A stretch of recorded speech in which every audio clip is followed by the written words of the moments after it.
Bande ko balanzi alolaka Top Congo FM mingi penza ya magazine politique Top 7 ezali magazine alolaka Top Congo FM oyo eko zongelaka pona bino basango nyonso ya mutu ya oyo itambusaki biso poso mobimba bongo bande ko balanzi lokola boyebi na poso ye tokolobela mingi penza feuille de route ya Senko ba episcopo ya Katoliko bango babimisi ba étape nini à partir ya lelo ekolo RDC koki kolanda kino 2023 ti mokolo makonomi eko salema tokolobela pe makambo matali proposition ya mokili mibeko Alphonse Ngoïka Songi o alobi na mode ya scrutin eko kabon koleka na suffrage indirect ne balobaka na lopoto na lingala limbole te na isika bato bapona esengeli ba député oyo baponami na ba peuple plutôt nde bapona tata mokambi ya mboka bon po ya talisi ete yango ekozala un peu à court réduit par rapport ya financement ya ba élection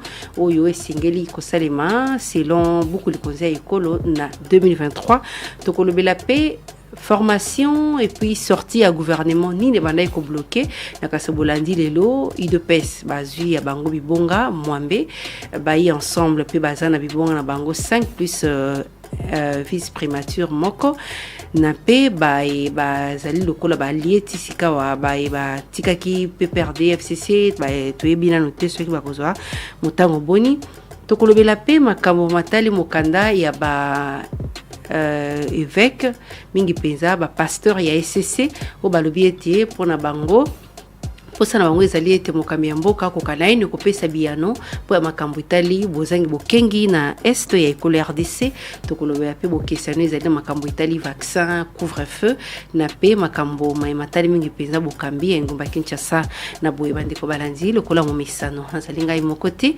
nazali elongo na honorable Francis Kalombo député honoraire pe cadre ya ensemble pour la République ya Moïse Katumbi na yende tokolobela makambo mansomana ndeko Francis Kalombo na pesi mbote. Mbote mingi. Bonio. Malamu. Ndeko Francis Kalombo na lingi na ino koyeba lelo baza ko accuser ensemble ya Moïse Katumbi nde bino bato bozalaki ko bloquer et puis bozali ko bloquer mise en place ya gouvernement Sama Lukonde. Je ne pense pas que biso bato zali ko bloquer nandimi pete ke na ko pointer parti moko ke zali ko bloquer pambate biso nyonso tozala premier ministre na misala za kosala akopesa batu na kota na bango nakanisi bino moko bolandaki secrétaire général ya IDPS alobaki bango moko balaki déjà na au moins 80 quelques candidatures ya bato balingi bakoma ba ministre et que il fallait na nous pe trier donc à partir de là ko accuser bisoté donc bango kutu ba parti au pouvoir bango bazana biloko nyonso donc bango mo balaki na nous pembenité mais je crois que ba parti nyonso essayer s'organiser qui essayer bandai ko se préparer par rapport ya batu na bango na tinete dès que ba kopesa batu na batu kota na bango ba kotinda c'est comme ça que le roi biso na cadre ensemble tant ba pesi biso nombre ya ba siège tozana ngo na ba kombo ya ba ministère ba ko pesa biso totindi ba kombo donc pour nani bozalaki trop exigeant parce que ba intervention yo ensemble likisiawa et ba ndeko ba kino sikawa totindi ba kombote parce que to yebité ba ministère ni ba kopesa na bino on a pida qui l'une des exigences c'est tout à fait normal au moni biso na kati ensemble tout ça quand même na ba cadre to ko tinda ba tu ndengo na kakate photo yeba ba pesi bino ministère nini et pour botala qui namta na compétence au bruit kotinda na ministère na domaine wana pour akoko représenter biso malamu eza ba responsabilité bato bakansate que kokoma ministre za la ba cadeau eza ba responsabilité et que il faut kotala mutu oyo aza quand même na profil et puis oyo aza na compétence pour tra accueillir avec sa biso sonité en fait c'était ça c'est comme ça que tozala ikoze mais et puis ezate que biso moko premier ministre albaki bozela to kotinda la bino kota na bino. Et puis toke mais soy to s'en tenir par exemple na ndenge to yokana ki liboso balobaki soy bozana na 8 députés par rapport ya calcul bozana ministère moko biso to tablaki à peu près 3 na 7 to en moyenne 8 ministères mais lelo ba ko pesa biso 5 yebisanga siko soy to tinda yi ba combo 8 et 5 nani akolongwa nana kotikala bonte ke ngai kotsa Ensemble pour la République, première force politique na niveau ya Assemblée nationale, lelo yobozwi 5 ministères na vice-ministère moko bo sepeli.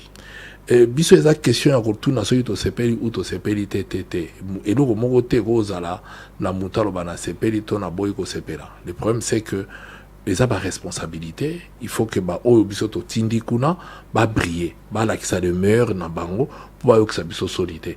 Ezali la ki moko, ezali la ki mibale. Dès ka torba ki dès le début to yete poto zo ba poste. Mais bon télémisa ki makambo parce que bolinga bon na clair par rapport ya poids politique na venir l'assemblée. Na ina corriger to tikali ko télémisa di kambo ata moko te na ebisio ke tango premier ministre yambaki biso alobaki na biso ke na kotindela bino kota na bino na biloko na bino comme ça bokabola. C'est comme ça que na IDPS ayebisi bino ke bango batu ba parti tout bazali ko préparer batu na bango et apesa ki moi projection na lobi voilà tolingi taille ya gouvernement za la muke et que tout ça là 8 na poste ministériel moko et nous sommes déjà préparés tout ça quand même na ba tout autre et ba ke ba tout ba ko kende. Mais Tofrena et l'autre côté puisqu'il n'était pas à l'ordre du jour. Au Kenene ne le biata ouera, ba wela gondi ma présenter so ba bengi yote. Parce que au Kenene ni po ba sengi yo liste te. Ba ibisho zela to routine de la bino nombre et puis na ba poste. Non parce que le lobby était aux allez causer là parce que bosala qui calcule par rapport il y a nombre ba député bosala on assemblée. Oui, mais yemo ko lobaki poste moko premier ministre oui ayibisa ipe ba tudio so ya yambaki ayibisa ba même langage alors bozela to rotinde la bino kota na bino na nombre mais omonike kota yango malgré calcul biso to salaki tango batindi ezala to aki na raison bozela kaka to ko tinde la ete po mutu moko pete atindaki kombo parce que landaki même bande ko na biso ba na pouvoir ba moko ya IDPS batika ko tinda kombo te. C'est que finalement donc eloko moko ezala na sida chite muke kaka eloko moko ezala kite zaka batu na mitema mabende ka ezalaka elenga ya akize batu bon ba akize biso mais to yebisi bino ke za accusation moko ya pamba parce que biso to a respectuer ya maloba na biso na ya ndenge to ko salela donc tango yé et ben to tindi donc to ko kitinda bon otinda neni so ba ebisio te ke uzana nombre bon siko so to tinda ki 8 et yé 5 siko beaucoup na gouvernement bolandi nini. Non, biso tolandi nini te koloba neti ke gouvernement moko yalaki ya bato union sacrée ya bato moko boye biso tolandi te. Faut pas kobosana ke poto kwesa mabunda eza biso. Honorable Nzangi asali nini toyoka ina bato nyoso to signer ba pétition tozala dès le début parce que biso ti na kati ya lamuka soko tali charte ya lamuka objectif de biso yalaika moko to benga na dictature to combattre la dictature qui était incarnée par la Kabylie. Le cola occasion qui to bengana la Kabylie et c'est comme ça que nous avons participé sans condition. Mais on peut échanger puisque biso mais à mi parcours on dit comme une dalanda qui bis azonga qui après le baité to kokende li susute après bazongi donc et là comme ko izawana isa un peu flou non et donc flou ezate ezali que to yaki to salina bango ensemble to kena même les londe boroba ide force o ndenge za na parlement biso tona ba député belé ko leka ba o nyoso ba goya mais ba pesi biso muke peut-être ba pesi biso kutu muke na ba tumsu ba na moins de députés que biso ba pesi mais nous on n'est pas là pour discuter ba responsabilité to yaki poto contribuer to kwesa la Kabylie ou ezako incarner dictature na mboko yango to yaki lelo peso ki dictature bandi ko kota na mboko to boya poto yalaki na Kabila tanga bandi ko instaurer dictature to yebisi en face to kokite to kena biso. Donc malgré bozakuna soki instauration il y a dictature et zongi boko kepe lelo ko bimana union sacrée na yebisi yo ke to zalaki na Kabila tango ekomaki tolobaki ne tokolinga te tobimi awa pe c'est la même chose biso toza ndenge wana soki parmi biso bamisu bakondima bainstaurer dictature bakosala na bango mais toza na bato mosusu tokolinga dictature te. Nous accompagnons le président de la République dans ce combat parce que nous le connaissons, nous avons cheminé avec lui, on a eu à travailler avec lui to yebi ke na katine alingi dictature te alinga kacha démocratie na mboka. C'est comme ça qu'on accepte avec lui to badi ko sala. Donc union sacrée salami sans biso te, union sacrée salami na biso ensemble to kenango, mais c'est lui qui dirige, c'est lui qui décide et il donne une pulsion à la vision na to trouver que ça madame to accompagner. Mais ce qui lobby comme il kambuke dans le fonctionnement to bandi ko instaurer dictature mais to ko hésiter te ya kobima sikawa boko hésiter te na kobima ba objectif nyonso ya union sacrée na loba pona création nango bureau ya mabunde kenda gouvernement ekei ya sénat nyonso ekoi sikoyo botikali na union sacrée eza nini. Mais c'est ça le problème. L'union sacrée et salamagi poto bengana. Dès que le président Lobaki, alliance ezalaki liboso ezao kababo kamalamuté. Et il a fait appel à élargir na batunyo so bakoya. To bao baye sikoyo eza poto tonga mboka na mitema apaisé na volonté. So bato baye na union sacrée. Si ezande nini union sacrée yango? Ezani. Et ngolo ba ke ba congolais ba yokani po bakoka ko tonga mboka autrement que ndenge mboka ezalaki ko tambola. Na ko tuna motuna ndenge msusu. Eza parti politique ou eza à la longue bon avenir nous au pays ça n'est sacré. Eza parti politique. Eza nini? Il y a on a expliqué. Eza parti politique parce que ba parti politique ba parti politique na kati. Ezali union ba bayokana ki pona ko benga na dictature na la Kabylie o ezali ko boma mboka na. Awa ekei kasi. Maintenant awa ekei, maintenant to décider ensemble tout ça la gouvernement moko ya biso nyonso pour to ko tonga mboka na biso peuple se retrouver à travers gestion na biso, à travers ndenge to tonga mboka pour peuple se retrouver. Et ça doit commencer par Ndeko Francis Kalombo FCC ba ezalaki pe na bato bakendaki na ba parti politique na bango na kati. Donc FCC ezalaki force politique na kati ya parlement pour na ko conserver puis ko reconquérir pouvoir na kati ya ba institution et puis na ba prochaines échéances électorales. Sika wa bino objectif na bino lobi ete za bongo bango banda ko benga yango ezali plateforme na ba parti politique ya bato bayaki ya bino sko ezani. Bon c'est ça la différence. Biso toye to tikali ko solo makamba ba élection eko yate. Bo solo la ni kuna na kati. Tozo solo la Congolais kufinzala. Congolais ko kufela te. Soko kufeli nde omoni bonkai. Ndako no ba botoli bana ba bwaki di banda classe bana ezate. Toye parce que lelo oyo to loba oyo mboka za ya ko kufa. Voilà pourquoi. Mais il y a un lobité gestion eleki et bomi mboka. Voilà pourquoi gestion eleka. Moi je suis de c'est Salimi Bumbalenda. Et bomi mboka. Yango to yemoko Félix a reconnu que dans 2 ans oyo eloko avancé ezate mboka ya kokufa est za ya kokufa bitumba tongo midi poko biloko nyonso wana. To ye pona lelo. Lelo to bongisa parce que ceux qui lelo bongité lobi ba bamba biso mabanga. Parce que ngala zo yebisa yo que ce qu'on a dit discours au Kenya on a peuple même élection on a triché mais à un moment donné même on triché et comment il opère. Donc boké kuna te pona ba intérêt boké pona salut à peuple. Toké pona salut à peuple pour peuple azo souffrir les lots ceux qui kenda quitté alors que toi en expertise toi en connaissance lobby peuple nga tout na biso tant que toi souffrir bo sala kinini. Ya ngo toyé pour to participer na au chef de l'état benga ki union sacrée pour te résoudre le problème à la population. Donc, il y a un peu de contribuer pour la résolution du problème à la population, l'élo oyo. Oya lobby, tout ça, na plateforme électorale. Et ma cambe élection, tout, na minute, tout sur la yangote, tout sur la peuple, la kufa, couverture maladie, ezate. Donc, ezate que, na 2023, ndeko Bemba, ndeko Katumbi, bako soutenir, ndeko Félix. Wana nanu et betamina no to beto petango na ngeko. Et donc on a voyé bisayo ndeko Moïse pour na reçoit na combat Bemba a toujours soutenu ndeko Félix. Bobuna ki yemo kotanga bimé pas ça ma yebisi peuple congolais pour soutenir premier ministre a soutenir kaya toujours. Atikala ko tchela yemu tema. Mais niveau ba élection na ino bo comité. Atikala ko tchela yemu tema li kundute mais na Félix na ndeko Moïse mutumoka ko sur makamba élection 2023 zate. Toujours sur la siko yo peuple ananzala mais yo soko lobi osoroli lelo te peuple ananzala bako benga na bango na ba mapango bako botola bango ba nini bazana lelo ka kolia te nzela ekufa biloko tu ya kokufa mais soko soroli lelo te comment lobi osorola 2023 comment lobi okota olobi okota gouvernement te na okota na gouvernement te comment na papesi comment na te na okota na gouvernement te parce que nazara parmi politique moko o ezake ba pesa et puis donc faut retenir donc yo za parmi ba kombo yo elongwe te ça na expliqué. J'ai jamais fondé action politique dans pour avoir la membre du gouvernement. Action politique dans la banda boye bangai na fondé yango pour soutenir la faible na population au azo nyokwama.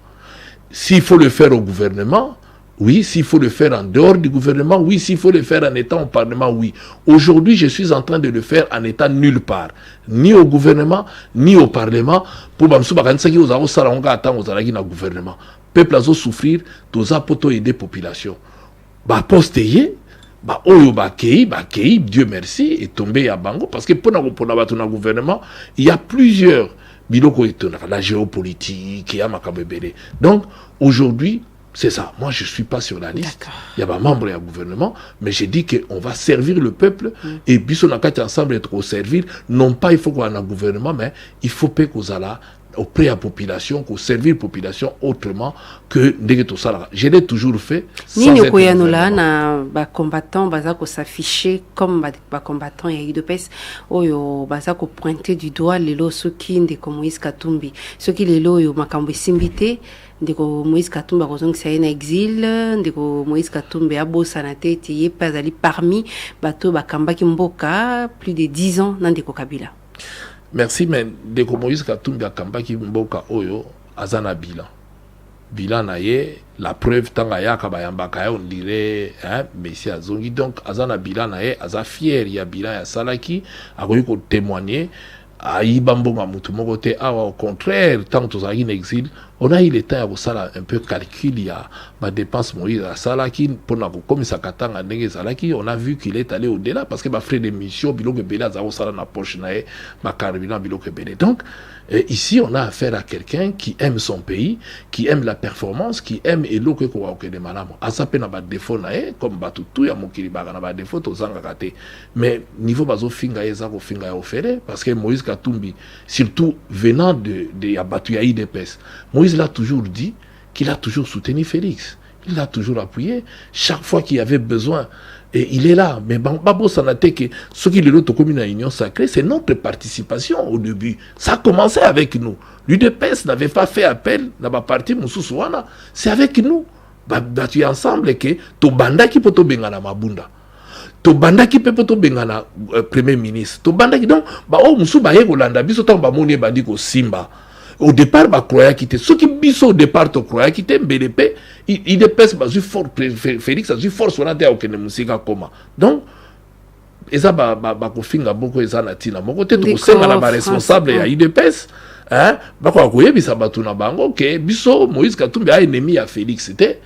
Et Moïse Katumbi a lingi pe population a calculé que aux population à IDPS, aux population à MLC pour avoir ça quand il le faut. Il travaille pour l'intérêt général. Azana zuwa ya mutute, mutema mabe na mutute mais ala souci ka moko Kongo ebonga. Ndeko Francis Kalombo to yukio sika okoko yebisa na biso démarche oyo ba épiscope ou bien ba évêque ya catholique ba lobby ba bimisi feuille de route pour na organisation et ba élection ba pesi ndenge nini dérouler ko salema ba kozwa ba batu ba sali ba formation ou ba okende na service ya ba observateur ou ba okende na service ya comme ba témoin tout et tout ndenge ko salema kino 2023 et katisa te to katisa 2024 ata mokolo mon côté est-ce que isa mabe to malamu. Mais je crois qu'ils ont devoir d'ailleurs, il y a un parti politique, constitutionnellement parlant, biso na kati ensemble. Il y a un lobby. Rappeler quand que loko eza constitutionnel, il y a un devoir na biso pe na kati ensemble, tous ali na tango komona l'herbe adhésion ko banda, bo remarquer to na rubrique moko boye, o to tche ya ko exécuter bato, mutu tanga zokota na parti alingi nini, ba ambition na eza nini et toza na bato to dinga obaye po ba la ba témoin. Observateurs et tout ça ils doivent être formés. Il ne faut pas attendre les élections pour le faire. Nous avons mis en place na minito to sorola Moïse Katumbi azotonga toute une école il y a parti na Lubumbashi qui va servir de temps en temps na ba formation, il y a ba cadre et puis na ba militant na biso. Donc l'objectif est ça ngwana devoir ya parti politique eza ya ko former mais maintenant basango ça peut na devoir wana ya ko former population en tant que pasteur pour que population aille ba le moment venu élection sala makandenge nini témoin sala ka rôle mais au moins réaction ya bato mususu bazali na kati ya quand bo baza komitali saite bazali ba sympathisant pe ba membre ya IDPS batali si était ndenge ba évêque bazolo ba wana place na bango eza na église alors que ba banaye ko ba été ère ya ba marche pour na ko bingana ndeko Joseph Kabila ezaki 50-50 pour na ba marche ni nango ko yebisa na bango mais l'autre yebisa bango ba comme na pouvoir Bon, à un moment donné, Zana ou babenga qui voulait sa pouvoir et a babilo que koya to senga toujours na ba konza IDPS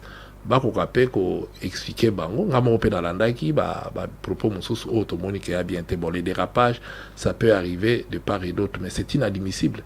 Le problème c'est que l'histoire en boko ezola ki sabiso que même auto comme Marababi marche à ba chrétien, c'était les chrétiens aux côtés de Tien Tshisekedi le père à l'époque pour combattre la dictature à Mobutu. Ils n'ont jamais accepté la dictature depuis l'époque. Alors, ce qui les chrétiens ont tout ça confiance à l'époque. Au Babouma, profana l'église. Boyebi ki bata FCC na Kamara ndenge lelo balingi baloba batambusa balongola ba déshabiller ba sango et qui n'avait que comme chapelet comme arme na maboko bolanda yango ba profana l'église ba koti mais c'est au sala mate ba tira na kati église pour baboma ba kapanga na baboma batu suite ya ba église nyonso na bitumba pour le loto comme place auto komi donc na minute oyo faut total rappeler passé avant to finga est-ce que makambo bazoloba eza ndenge nini basango ba organiser élection te ndeko Francisca basango bazo former partout bazo pesa point de vue na bango maintenant bato bazali habilité à organiser l'élection bazali et biso pe en tant que membre parti politique faut to conscientiser population na biso to préparer on a élection pour tous ba démocrate nous croyons aux élections ndeko Francisca Lombo lelo yo ndenge makambo eza kokentela tango soki esimbité bakobima peut-être bandi koloba non ndeko Moïse Katumbi mutaza kosala bo est-ce que Union sacrée et kokende bongo ti 2023 bien l'alliance mususi ko se défaire et puis se refaire ou bien koki ko simba les sociétés de 2023 ndenge ozomonela? Non, le problème c'est alliance union c'est ça la mara ce qui batu ba moni la kati alliance entente ça te ba kabwana tout le monde ba couple même ba gérer que eza pour le bien le pire et le meilleur mais ba kabwana là n'est pas la question puisque ko kabwana uti awate ko kabwana uti na mapata parce que Satan a fruit pe ya bokabwana na nzambe bakabwana ki donc banda mokile banda et banda peka na bokabwani ni nango ko pousser les lots ensemble ko bima na kati ya union sacrée.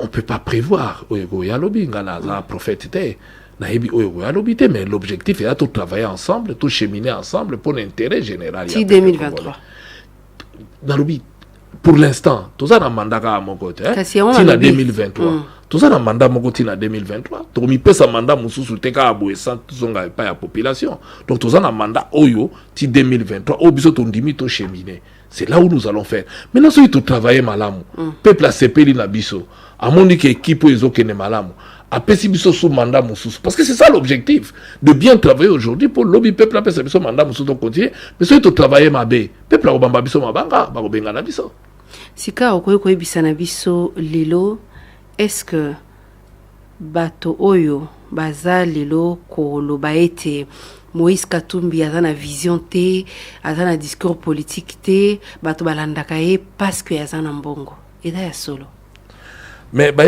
l'avantage que Moïse a géré muto azanga vision ko gérer te Moïse tanga géré 3 mois seulement après kokota na province à Katanga bino mo bona ki lelo bazo ko sala o ya sala kite. Le problème c'est que to discuter na bato musu c'est ça la mauvaise foi. Moïse Katumbi a géré, il a montré qu'il avait un budget. Moïse était candidat président de la République. Il a donné son programme et sa vision qu'il avait pour le Congo. Donc bino boza pembe na été parce que azana mbongo. Personnellement yo olana Moïse Katumbi pona nini? Bon, ils a passé hein pona bato bakanisaki nga na kolanda Moïse Katumbi pona mbongo nga ntango nayebaka Moïse Katumbi nayebaka te ka milliardaire ntango nayebi Moïse Katumbi d'abord nayebaki puisqu'il m'a demandé un service et je l'ai servi sans attendre la poche naye sans même nayebaki poche naye eza na eloko donc nalanda ye pona mbongo te oyo tu bayebi nga depuis kala bayebi ke nalanda mutu pona mbongo te soki ya pona mbongo na ofanda nga nayebi oluka mbongo attendez que Joseph Kabila landaka ye pona mbongo jamais j'ai servi bec et ongle sans alomanga sans pona mbongo le bato pourquoi les gens réduisent soko landi mutu pona mbongo bobebana et aussi mbate mutu ko ala na mbongo na ye mais ko lande pona mbongo na ye te landa ye po bosali lien botissé loko donc tout ça na ba lien o to sali ou boana mutu boana confiance bozana ye dis-moi ngai le loyo na soutenir Félix bien que tout ça na kati ya la mumba parce que yali pona mbongo est-ce que ça lagi pona mbongo peut-être yango de salé te bozonga mais ça n'a rien à voir et ça là pona mbongo te na mona ina lingaki te que la Kabylie a continué tant il y a comme président. Est-ce que vous avez un choix? Oui, na un choix. Il y a kotikala na exil to ya kozoga ko soutenir Ndeko Félix. Et là on est là que na tout le monde yo pesa un exemple était na na poste Ndeko Francis Kalombo bisangai. Est-ce que entre ko soutenir Ndeko Félix c'est que peut ko vendre na exil ndengo et pekisela makibino bozonga choix ino ezalaki? Est-ce que vous avez un choix? Na un choix parce que la roi kondima na fin d'appel exil na continuer ko combattre le pouvoir en place. Hein, so ibaloba ina ngala zonga te puisque na lemba ko combattre te na lemba kité, mais j'ai combattu la Kabylie, mais je n'ai jamais combattu Félix. C'est ça la différence. Je le connaissais, je savais qu'il avait de bonnes idées pour que Lukamboko ait avancé. Malgré Atika Kibino na la Muka. Mais au monde y a bilo mususu puisque tout ça ba homme d'état y a bilo mususu to ko lobate tout simplement parce que bilo mususu to ke na on tombe.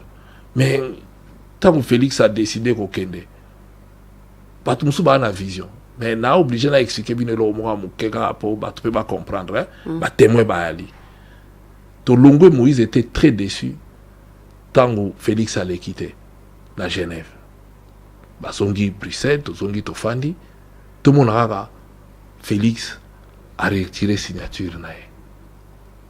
Dans sa autorité pour ça FCC bah on va yebita on a le ba yeba. Ba pele bandi ko seka to fa ina réunion Moïse alobi na biso pa eba ki ngam na la yo loba mingi ko sala ba débat alobi na ninko yoka mutu moko te bo attaquer Félix te bo tchana mutu na bino que Kabila vient de commettre la plus grosse bêtise. Félix vient de faire quelque chose de formidable totuni apwani abi oui le fait que Félix sera qui candidat parce que dans la ligne Boutou j'ai cogité. Pour le Kabila vient de faire une grosse bêtise. Grosse bêtise. Kabila a intervenu qui n'a. C'est dans le non. Là on ma phrase na. Wana faut mukolobo na ebo tu na kaka. Abi aujourd'hui. Donc Kabila moto a sepela qui Félix a retiré signature. Ouais parce que bata FCC ba banda ko seka biso. Abi Félix a retiré signature. Moïse Arobi a eu tout ça l'erreur. Parce que ce qui Félix a qui candidaté Chadari, Balouba, Nyos, Banga vont voter Fayoulute. Les grands Kassai, puisque les Kassaïens, un abata IDPS, Baza, IDPS, Aza, Ti na Lubumbashi, Ti un peu partout. Ti na Kinawa, la plupart Banga vont voter Chadari, pour na Kandawana. Alors, acte Bango Basali Sikoyo, moi je vous dis que Chadari a gagné l'élection du Soussouté. Oh, président, yo a Magamsoune, prophète Abi, oh. Mais malgré ça, on a ouvert cas parenthèse, hein, pour malgré ça, après publication, bon, attaquer qui résultat.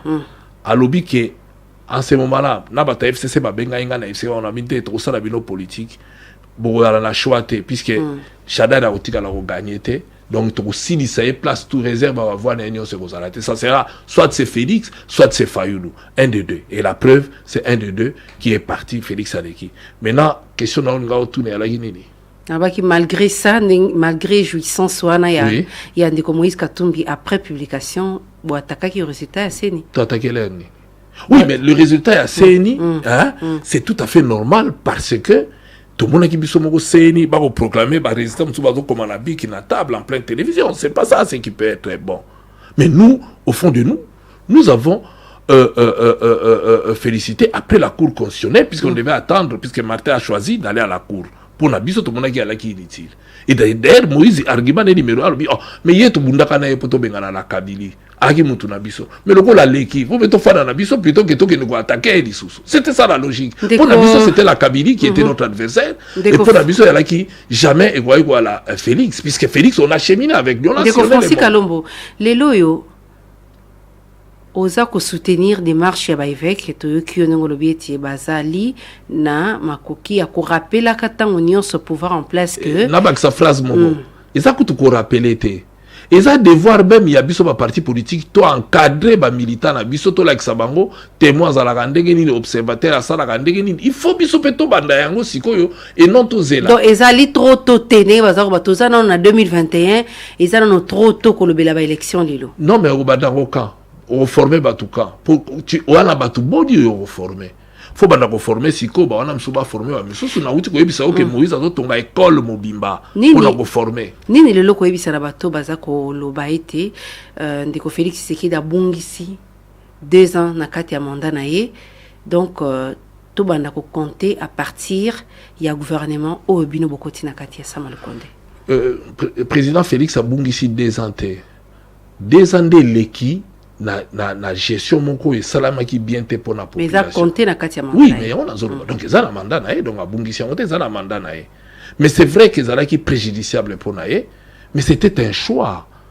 Faut tout plutôt capitaliser le fait que na kati il y a 2 ans wana Félix est arrivé qu'au déboulonner ndenga promettre parce qu'il y a un objectif moko d'abord. Comment Congo go gérer mes lobby? Faut na déboulonner. Les lobby qui bino moko Caleb Abomba ni na dibulu, que qui John Numbi Agomina na Zimbabwe à Kenebe exil. Il y avait des hommes forts dans ces pays au bazao quand ça va banzambe. Félix tanga lobaki ke na ko déboulonner dictature batu bandima qui était. Il faut tout capitaliser en gros. C'est vrai toi Nanzala. C'est vrai toi tout la Maboulou. Mais batu bazo mona te que en tant que président de la République, Moussalo ya sali pona ko benga na dictature parce que les gens doivent retenir une dictature, chose. Mais à refaire kakana batuango. Non, voilà. Dictature union c'est incarné par Moutou. Dictature union c'est incarné par Moutou na batu musu bazali ba que ba oyo baza bato ba ko changer te bazo incarner dictature et qu'il faut combattre. Même lorsqu'on parle des Allemands aujourd'hui par rapport il y a bilo que le cas na deuxième guerre mondiale na Hitler. Mais tout le monde n'était pas nazi, ben nazi et agi na batu musu mais tout le monde n'avait pas été condamné, tous les Allemands n'avaient pas été condamnés. Et na ba musu ba récupérer ki bango ba sala musala les lombo qui avant ça. Donc pour revenir na elo na zali koloba 2 ans à Félix, ce n'est pas que tant batu ba koloba qui a travaillé, ça peut-être erreur en communication. Moi je pense que pendant ces 2 ans Félix a beaucoup fait dans le sens où même yo oza maman so okena ndaku olingo lamba biloko ezala bien na mesa po bato bako akolia okena na wenze osombi biloko osombi makala ba pelisi bakati balambi. Je pense qu'il y a un problème de communication qui se pose même n'est pas ya bato na moko bazo. Donc 2 ans on a écouté on a déboulonnage ya système ya Kabila. Il y avait un système qu'il fallait mettre kolongola yango et il a travaillé pour ça pendant ces 2 ans. Moi je le sais. Je le sais parce que je sais qu'on a commencé à travailler. Avant de travailler dès le début, il savait qu'il ne pouvait pas aller dans le bateau. Pour le bateau, il va combattre. C'est comme ça que Félix a mis le temps pendant ces 2 ans-là. À Salandé, il n'a pas déboulonné. C'est aussi un crédit. Ça fait partie. Il y a Eloko, il y a gagné. Pourquoi dire qu'à ça est logoté? C'est étonnant. Donc, c'est étonnant là bateau d'abord mon baro va ça est énergie aux arotia lelo et ça oyo otia kipe na ndeko Kabila. To banziete okokene nango bongo kino na suka nazala ka boy na changer kate jour pe Félix sera linga instaurer dictature na mboko yo na o changer les face na seconde na minute na minute ba ko benga na ba mama na bandako ba veuve ba ko botola ba ko bandako bo monte na telemeli. OK parce que bato ba sala ka yango souvent ba bato ba na pouvoir. C'est comme ça que tout telemela ka pouvoir ba inanga te mais na mo lobi na pona mboke ko avancer balobi état de droit balobi que il faut le peuple d'abord. Mais le peuple d'abord, ce n'est pas le peuple à Bakonzi. Le peuple d'abord, il y a un peuple, voilà, veuve, orphelin, on a pouvoir identifier. Parce que la population peut vous talaka. En tout cas, on a photo télémélango, beaucoup télémélango qui n'a suka. Si quand on a ni de Congo, il a changé, à Pessi, à l'objet au cours, il y a session yo, à couper sa proposition à la loi sur les élections et à suffrage indirect. Donc l'imboliété mais si quand gagne na yoto kende na bureau de vote topona ba kilimbeko ba sala mosala wana na isika na biso okabuli makanti wana mais to obeni na mboka na biso batumsu bala la ba loti ndoto ba ye ba sali copier coller sans ba tenir compte ya réalité o biso to wana na mboka oyo ozomona na mona mutumsa sala proposition o bazong sa service militaire et à la obligatoire moi la statistique et autour ba financement de na mona Christian Tunaki na Top Congo pour na Top Congo azangaye maloba parce que kutaka ça demande il suffit pas l'autre toto da pour mboka moko esala ka yopo France ezala ko sala kuna ba mboka belé ba changer pour mbogo écoute pour bana wana faut loger bango faut ba lata bien faut ba la bien ba la tenir kutia o écoute ba en fonction de l'autre tenir ya luka bon ka ba wana bozwa combien d'élèves bazora diplôme d'état hein ou bango ou là ça bango d'abord wapi ou ça la ni non et ya batumsu bazora copier coller non et donc tout on va tout copier élection de Congo Ikasanji to yebisa yi bango boye lokola boye na union sacrée ba habitude na bino a fait cc botika yango ozomona pour ceux bozo yaka nango kaka boye ko simba te wana ya programme ya bayambi bango pe ka bongo te yango na lobby le roi bayambi bango il faut bango moko bazela te babeta bango fimbo il faut bango moko ba changer de bango fimbo mais yango na loba te fimbo façon ko loba quoi fimbo betsa bango fimbo na go betsa bango fimbo ko wana ba idée mabende wana poanini boye bibino moko na don na pèse exemple nous sommes en train de combattre les loyaux élection ba gouverneur par rapport à la corruption ça marche pas. Qui ne le peut mon cambier mboka alobaka banquet oui alobaki toujours combattre ba sénateur na ba gouverneur si le corruption dagi décrier yemoko andimé tiai corrompu donc yango ba réforme to sala photo tala pe côté wana mais yesko wana logo batu ba boyaki ozozo monte ke zo pe batu kanda mais à argumenter argument ya malonga lobi et ko réduire coût bon yango na ngina tout non. Est-ce que vraiment Moutabouania où il y a ça l'expérience dans la gestion à quoi le vélo qu'on a eu le réduire coût na ina informé au cas moko soka yebite fatuna ayekola mais na kamwe ba gérer mboko yo azala na place à responsabilité alinga zoba population ya zoba biso azu argument wana yaki argument ya FCC pour na koloba ke coûter moins cher mais dans informé yo na opinion ba kolanda biso l'élection le moins cher na mboko na biso c'est l'élection présidentielle. C'est le moins cher. Pourquoi? Parce que élection présidentielle, circonscription électorale na yebana, Congo Mobimba. Ba candidature na bango yebana, ba kosala bulletin de vote kaka moko yango boko trouver na Mbandaka, na Mweneditu, na Kwampiane pa na biso kaka bulletin de vote moko wana. Élection ya plus cher, et ça ya ba député. Parce qu'il faut ba bulletin de vote, il y a chaque circonscription électorale ba azata 1000. Il faut 1000 wana ezala. C'est ça. L'élection présidentielle, circonscription électorale et Amoko, c'est le moins cher. Même avec, on a beaucoup de ça chiffre, pour pas battre, la salle calcul dans côté, c'est le moins cher qui coûte même 0 francs dans le sens où, dès que couple la kayango, na élection, il y a des députés, présidentielle écoute à quel côté. C'est comme ça que balobaki que élection présidentielle ils ont à 2 tours parce que écoute à quel côté. Donc proposition na yo na izana nzelati okotika ngwele kati. Eza argument ya FCC pour ba éterniser ba ça na pouvoir ba monaki ba komaki impopulaire. Alors ce qui est là ba adopter à mon président de la République, c'est-à-dire que à mimoni que na comme impopulaire vous ba voter na 500 personnes tout 600 personnes pour na comme président. Mais et qu'on le caté parce que le président de la République qui est mon lobby élection faisons à la 2 tours, c'est-à-dire suffrage universel direct. Donc d'accord na côté mais ils expriment B ou outil na FCC pour ba continuer ko gérer mboka ou part déjà impopulaire vomi par la population. Est-ce que le na kati union sacré boza ko paie sa confiance na ndenge za ko loba o makanti ba uti na ona FCC bozo pesa bango confiance na kati ya na suite na présence na ba na kati ya union sacrée. Non, le cœur de l'homme, seul l'homme c'est botumsa gozala ki mutuma belelo lobi akomi mutuma lamu bokamwe parce que botie na environnement moko boye ezala malamu parmi bango tout ça na bateau de l'eau na koloba ke na yebi bango pour na travailler na bango ozwi ba okoto ozwi ba puisse mobile ba bateau na travailler na bango na yebi ke bango ko pesa bango foite ezala banane ezape na bateau to yebi gestion na bango neti banane parce que tayebi oui par exemple na yebi gestion ngo ikasanji et ko kamu isangate aya na ba idée mabe boye parce que ça ba idée ko boma nani mususu na ba idée mabe dotika kaka to suka poto tanga bakomba bato te mena ina ibisoka ke oyo baye bayoka pe baninga basala bango tu bayebi ke bageraki mabe et que etambolaki bien te ke tolobaki chiche tozozi même mabe soko moni lelo une grande partie ya bato peut-être basalaki nande ko Kabila et puis au bazana gouvernement bazali reconduit okozala déçu to peut ko croire na métamorphose ou na changement na bango ba misusu nde tolobaka mise à jour et pas na bango ko le kate neti nani bayali ba misusu lelo soki batie bango na gouvernement batutu bakomona ke moto mise à jour et pas na ko simba ta ko changer te vaut mieux non peuple ayebi vaut mieux ko zo batu mususu to yebi ke bango bakoyi ko s'adapter na lobi bien qu'il y a que les imbéciles qui changent pas ou alors il y a d'autres batu mususu ato moni ndengeni ni il est foncièrement ndengwana ko changer te mais néanmoins oui mais néanmoins et l'autre est vrai c'est que bande ko na biso ba outil na FCC ba ça peka ba congolais bakoyi pe ko comprendre que te classe to outil to géraki mabe peut-être général auto alaki na eto mutaza ko kamba biso za ko encourager biso na makamba mabe donc to sala ndenge di lopoto avancer parce que makamba mabe to vivant na mboko c'est impossible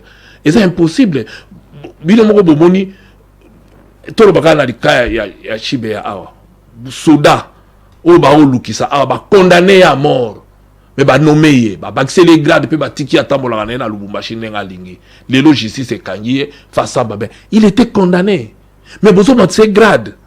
Donc est-ce que nous quand on go baké et photo zonge la rango lisusu lelo non Francis Kalombo lelo yo to comme paysan na suka ya magazine to bisete mokolo mais lingi koyeba lelo yo tango yo ki mokambi mboka a décrété 3 journées de deuil national pour na liwa ya président John Magufuli ya ekolo Zimbabwe Tanzanie pardon.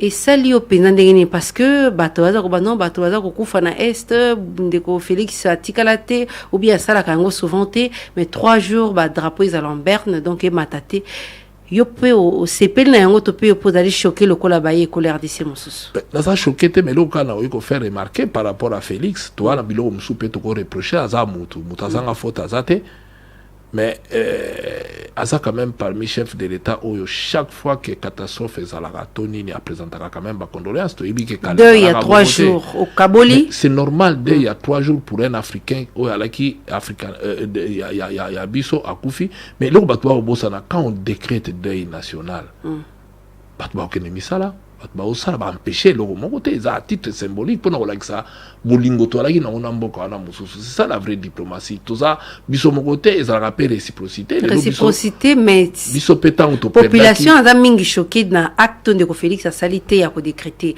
mais elle plus choqué par rapport ya oyo ele kana mboka na biso mais à moins que n'a s'est trompé na mona à chaque fois que ba victime ya président ina quand même message so ibatu bakufi alobaka yango et ça et loko ya mais décréter deuil pour un président ya mboka mususu mais oui bi que ba congolais parce que to kufa chaque jour